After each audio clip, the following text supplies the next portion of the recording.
stay there. We got to the neighborhood, and I followed the GPS to the house. But as we pulled up, I noticed it was totally dark. No porch light, no inside lights, nothing. I asked, "Is this the right place?" Chris didn't answer. He just sat there. I turned around and looked at him. I repeated myself a little louder, saying, "Hey, is this it?" He stared past me out the window.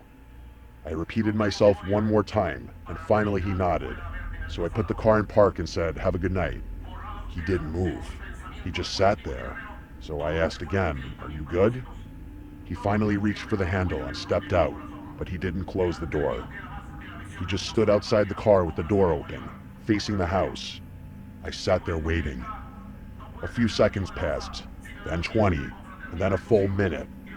I was just about to say something when he suddenly turned around, looked at me through the open door and said, "I need to go back." I blinked and said, "Back where?" He said, "Where you picked me up."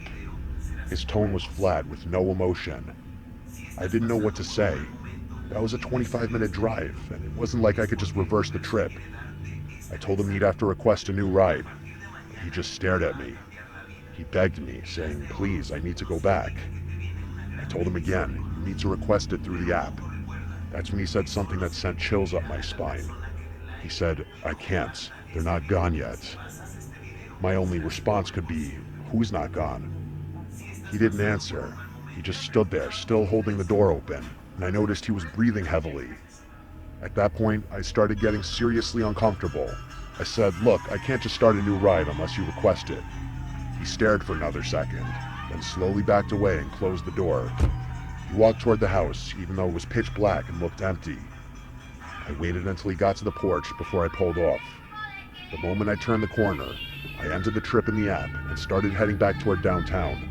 A couple blocks down, I stopped at a 24-hour gas station to use the bathroom and get a drink. I parked at the side of the building, went inside, and came back out maybe 4 minutes later. When I got back to my car, I felt like my brain short-circuited. Chris was sitting in the back seat, same hoodie and same expression. I thought I had locked the doors before going inside, but somehow he was in the back of the car. I opened the driver's side door and stepped back in slowly, keeping my eye on him through the mirror. "How did you get back in?" I asked. He just said, "Take me back." I said, "I'm calling the cops," and reached for my phone. That's when he leaned forward, close enough for me to hear his breath, and said, "They're still in the house." I don't know why, but I didn't call the police. Something about the way he said that made me feel like he was having some kind of episode. I played along and said, "Whose house is that?" And he said, "My parents'." I asked him if he lived there, and he said not anymore. That made the hairs stand up on my neck. I started slowly driving back to where I picked him up. Every part of me was screaming not to do it, but I didn't know what else to do. As we got closer, he started breathing heavier. He was rocking slightly in the back seat. At one point, he whispered, "They're still there. They won't leave, no matter what I do." When we pulled up to the house, there were still no lights, still no signs of anyone living there. He got out without saying anything and then walked up to the front door and stood there. He didn't knock or anything, he just stood still. I waited maybe 30 seconds, then pulled away again, making damn sure the doors were locked. I drove 3 blocks, parked under a streetlight, and sat there for 10 minutes trying to process what just happened. I debated calling the cops, but what would I even say? That a guy got into my car twice and said weird things? There was no crime technically as far as I knew, so I just drove home and didn't sleep that night. The next day, I reported the ride to Uber, and honestly, I regretted not reporting this to the police because the man might have been sick in the head needing help. I hope he didn't hurt anyone. Who knows if that house was even really his parents' house, or if he actually was just having a manic episode.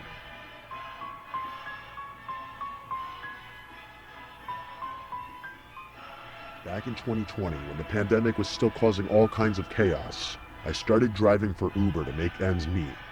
I was laid off from my retail job and needed quick income. The thing about rideshare gigs is you see all kinds of people, especially when you're working late nights like I was. There were awkward encounters, drunk passengers, weird conversations, but none of that compares to what happened one Friday night in October. It was a little after midnight. and I had just dropped someone off at a hotel near the outskirts of town. My app pinged almost immediately with a new request. The pickup location was about 6 minutes away, in front of a bowling alley that was part of a strip mall. Pretty standard stuff. The name on the ride said Derek. I accepted it and started heading over. The area was quiet when I arrived, just a few dim parking lot lights. No cars in sight, and the bowling alley looked closed. But there was a man standing alone under one of the lights, wearing a gray hoodie and jeans. He was tall, maybe 6'2", with his hands in his pockets, head down like he was looking at his shoes. As I pulled up, he looked at me, but didn't wave or move. I rolled down the window and said, "You Derek?" He nodded slowly, walked over, and got into the back seat behind me. I started the trip and asked him if the destination in the app was correct, an address about 20 minutes away in a residential neighborhood I'd never been to. He said, "Yeah, that's right," in a quiet, calm voice. I remember thinking he sounded a little off. Not drunk or high, just sort of flat, emotionless. But I didn't think too hard about it at the time. I started driving, and he didn't say anything for the next 5 or 6 minutes. I glanced at him in the rearview mirror now and then, and every time I looked, he was staring straight ahead. Not out the window or at his phone, just at the back of my head. I tried to break the silence by asking how his night was going. He paused, then said, "Just needed to get out of there." I asked, "Out of where?" He said, "Doesn't matter." So I didn't push it. We drove a while longer. About 15 minutes in, I realized we were getting closer to the destination, but the address was in a really isolated part of town. No streetlights, big yards, and lots of trees. As we approached the address, he suddenly leaned forward and said, "Actually, can you pull into that driveway right there?" He pointed to a house on the right. The house was dark, no lights on inside or out. It looked old and abandoned, honestly. It had an overgrown lawn and paint peeling on the siding. There was also no car in the driveway. I said, "Is this your place?" And he said, "Just pull in." I hesitated, but turned into the driveway. I stopped near the front of the house and put the car in park. He didn't get out. I looked back at him and said, "Everything all right?" He stared at the front door and said, "Wait here." Then he got out and started walking toward the house. He didn't go to the front door. He walked around the side of the building and disappeared from view. I sat there for maybe 2 minutes, trying to decide what to do. The ride was technically still going. I didn't want to drive off and get penalized, but I also felt like something wasn't right. My gut told me this guy wasn't just heading inside to grab something. Finally, I ended the trip manually.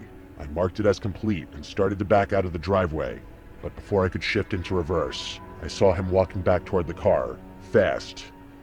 His hands were empty, and he had this strange look on his face, like he was angry or excited. I unlocked the doors because I didn't want to make it a confrontation, but something in me was screaming not to let him back in. He opened the rear door, got in, and said, "Take me to the other place." I asked, "What other place?" He said, "Just drive, I'll tell you." I said, "You need to put it in the app." He didn't answer. He just stared at me in the mirror. I said again, "I can't take you anywhere unless you put it in the app." He didn't say a word. After a few seconds, he told me to drive to where I picked him up.